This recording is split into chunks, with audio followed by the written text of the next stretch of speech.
Okay, well, good evening again, everyone. Thank you for coming. I'll take the opportunity to thank Donna for her work behind the scenes. Before we started recording, I was just talking about what we were going to discuss tonight. And in my meditations about that, which is the way I normally choose, the first thing that came up was really the idea of where we're at in the world at the moment. And for those of you who haven't seen my previous talks, my focus very often is the expansion of human consciousness, ascension, the whole idea of planetary and even broader change energetically that we've been experiencing for decades. And I feel like we're at the tipping point of this manifesting more into our reality even more overtly. Those of us who are more interested in spiritual subjects and have more of an intuitive take on things, we often are more aware of certain things happening behind the scenes that other people might not be aware of.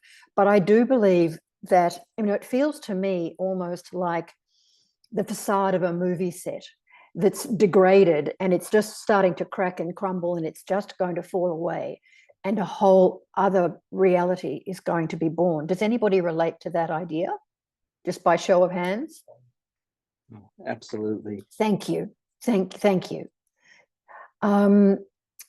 So I've always felt that part of my role was to helping spread the word of what we can be doing to help, how we can understand the bigger picture, be connected more to the energetic side of things, recognize the power of templating, meaning that as we heal, as we balance, as we become more open to a different version of reality than we see necessarily in the outer world, we can ground the energies, literally transmute the energies, bring them into the planet and actually act like a hotspot, an internet hotspot provider of energy for other people who perhaps don't have that awareness or sensitivity. And I think often as people who are interested in a spiritual path, for want of a better way of describing it, we often think, well, why am I here? Why aren't I doing more?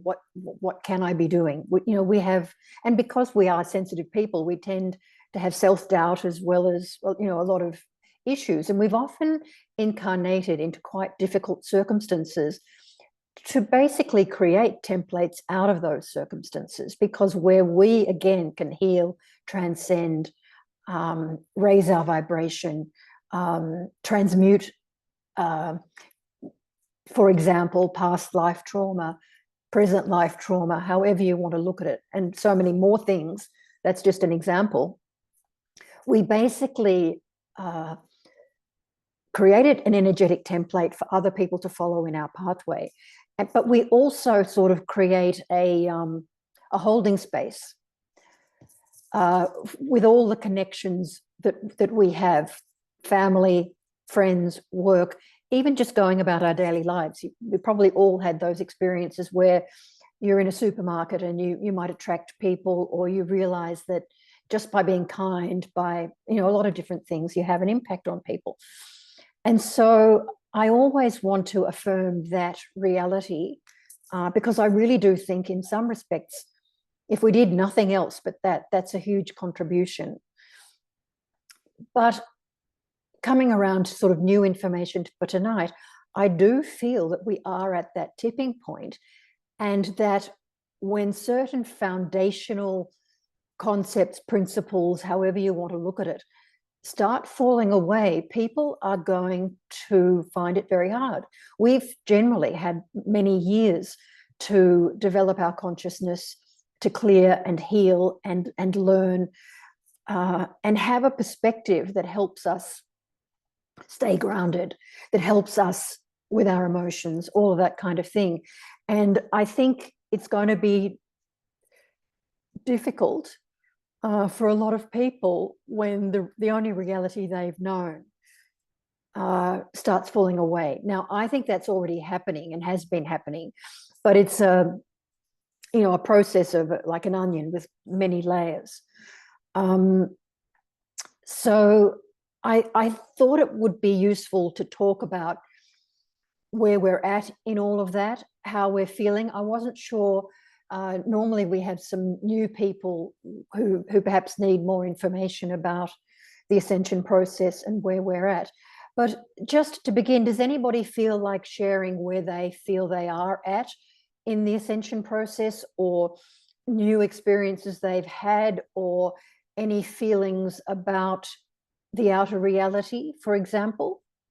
And don't feel compelled, but if you feel like sharing, it would be nice to hear from you. All right. Oh, hi. Well, I was going to share. yes, My name's Christopher. Chris. Hi, how are you Hi, doing? Chris. Yeah, Well, thank you. good, good. Yeah, I've been very much throwing off a lot of past life traumas and coming like I came into just from a YouTube ad this course for like initially removing the lightworkers imprint, that like persecution imprint, and Yes, that understood. yeah, and that just started clearing up. I'm taking the whole course now, and my psychic sensitivities and my psychic clarity has just been it's like it like unclogged a drain and the water's free flowing. How And wonderful. so yeah, that's basically where I'm at right now. Excellent. That's great to know. Great to know. I do think the energies are supporting it more. And I do think when you're open to it, and obviously you've been seeking, avenues, that's incredible, Chris. Thank you for sharing. No, no problem. Thank Any, you. thank you. Anybody else? I think there must be a little bit of a time delay, so I'll just be careful of that. All right. So let me just check my notes here. What I was thinking of is perhaps to talk a little bit about ascension and how we're doing with that, a little bit about the state of the outer reality and how we were coping with that, and then some ideas of what our role in all of this is, which is what I was sort of trying to say in terms of assisting other people as they are perhaps forced to face certain issues that they're not even aware of at this point. I don't know, well, some of you will know, but I had a psychic awakening in 1993, after which I started speaking in rhyme. And a lot of them were foretelling information about this time. But I've chosen one that I thought I'd start with, just that might sort of spark some discussion. So I'll read that, and then we can decide whether you think, these subjects are things you want to discuss, or whether you're already sort of where you need to be with that. And it would be more helpful perhaps to close the recording and we could do, some mini psychic readings or even just questions. I'll let you guys decide what you feel you'd prefer, but see what you think about this rhyme, and that might also spark some further discussion. Because one of the things that I was told fairly early on was that humanity is meant to act as the stewards of this planet, where a lot of religion has us in the idea that we need to be obedient to a higher power like a child. And one of the ways that I language the change that we're going through is the idea that we're shifting from childhood to adulthood on a consciousness level. And at that point, you don't do the right thing because somebody tells you to, or because you're afraid of what will happen if you don't. You have the choice and you choose, because at that point, hopefully, you know that you want to do the right thing. You want to be in alignment with a higher power. And so you're more acting, as I often say, like a finger of God, or as an instrument of a higher power in this realm. And I think that's why many of us incarnated, not just this time, but over and over, to help heal the planet, to help raise the vibration of the planet. And I often have it described as a rescue mission, that people like us have incarnated, to rescue humanity that has been locked into these repetitive cycles of recreating the past. And so because of that, one of the most important things for us to do is to break that pattern of needing to recreate the past. And often the trauma, that's partly why I think light workers have been traumatized so much in past lives, because it locks you into the past, because chunks of your consciousness get frozen in time. And we have to sort of come back and retrieve them. That's one aspect of it. But separately from that, it's about us helping or triggering, activating, educating others. And sometimes it's purely energetic because people mentally are not open to it. But we can have, we can very often energetically activate others. And so this is another, from my point of view, important reason why we've incarnated. And it's also a reason, I feel, why we need to heal our self-esteem. I think many of us incarnated and chose various traumas, whether through birth, family, or other issues, because we wanted to monitor the ego and make sure we didn't get lost in ego, because usually we're very capable people. We've lived many lives, we've gained a lot of skills. But one of the hardest things, I think, is overcoming that trauma and finding that balance of self-esteem, because many of us, don't like the idea of ego, don't like the idea of power, for example, sometimes. And yet empowerment and healthy self-esteem and healthy self-love, I often say radical self-love, discerning the difference between ego and those things, and the importance of them in being able to create this clear vibration that then acts, as I said, like an internet hotspot to sort of step down the higher energies so that other people can access them at levels that are manageable. Pretty kitty cat there, coming to say hello. Excuse me. They always seem to feel the energies.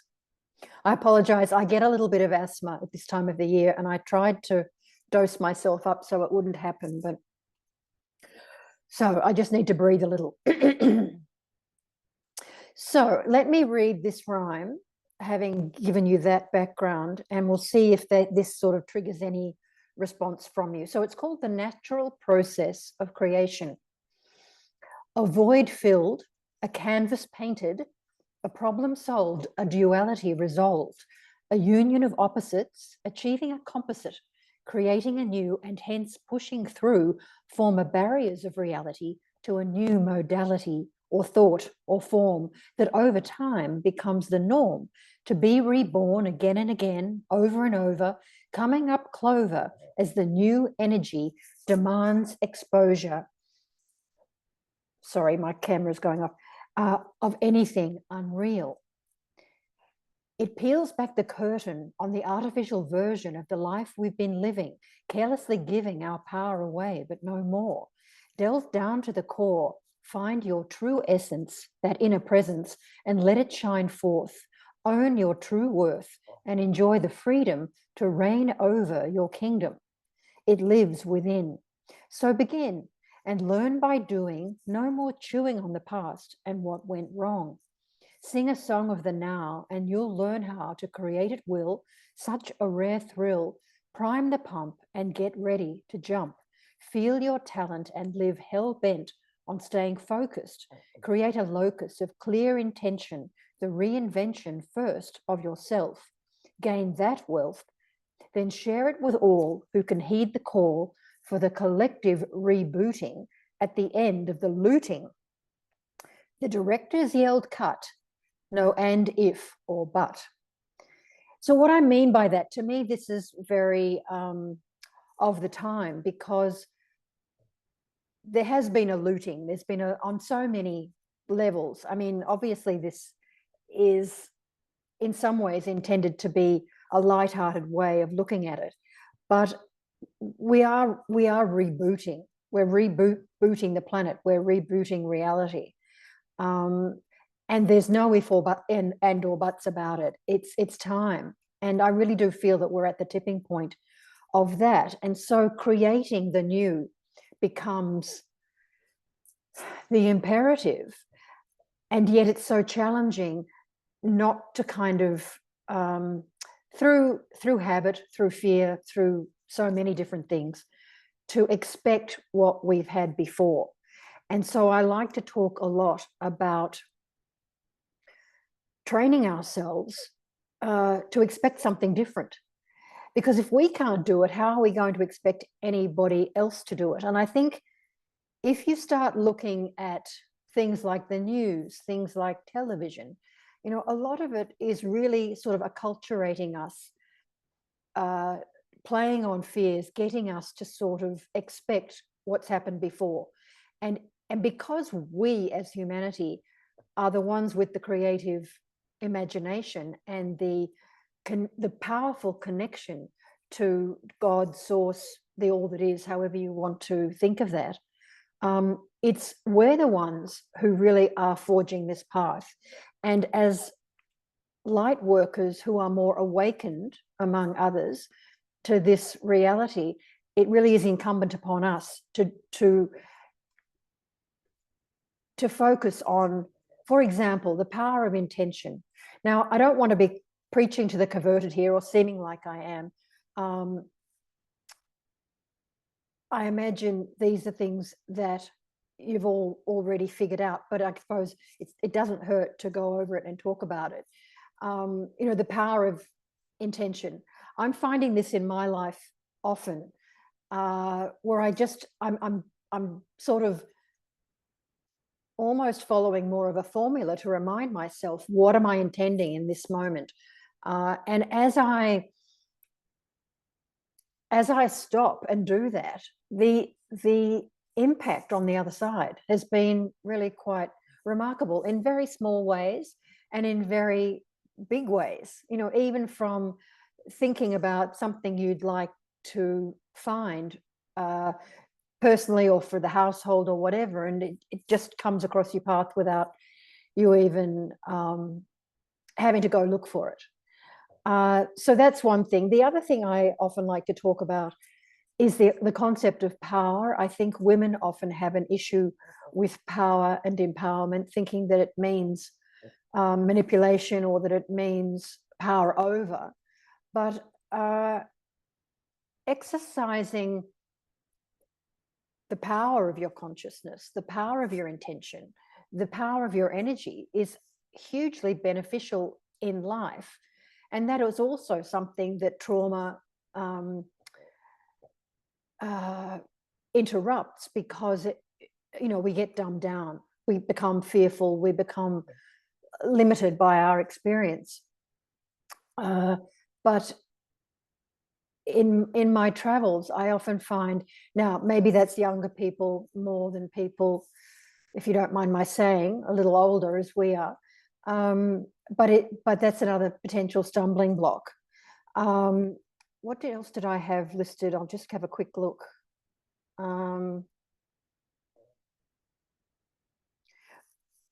I had some other key themes listed, things like, responsibility. You can only have freedom to the level that you're willing to take responsibility very often. The power of free will. I mean, we talk about Earth as a free will planet, and yet so many of us don't really exercise our choices because we don't acknowledge or perceive that we have them. But in some senses, having choice is a function of exercising free will. And it's almost like whatever you think, you're going to be right or wrong. If you think you don't have power, you won't. If you know, all those kinds of ideas. And the another thing is just the concept of perception, and recognizing as we go through the ascension process that perception becomes quite an important factor in terms of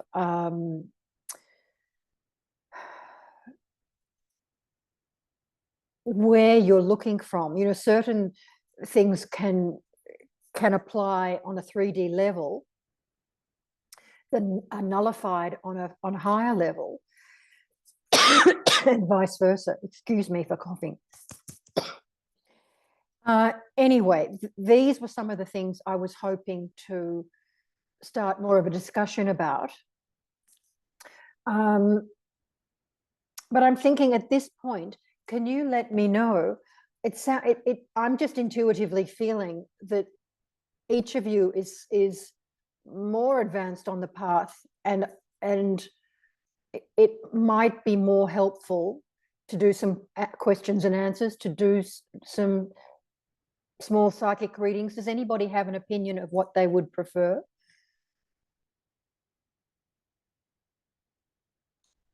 Yes, psychic readings. You would? You'd like that idea? Do you mind being read in front of this group? No, it's fine. All right. Anybody else have an opinion? Oh, I agree with Karen as well. Psychic readings. And Barbara here, me too. All right. Mish, you in?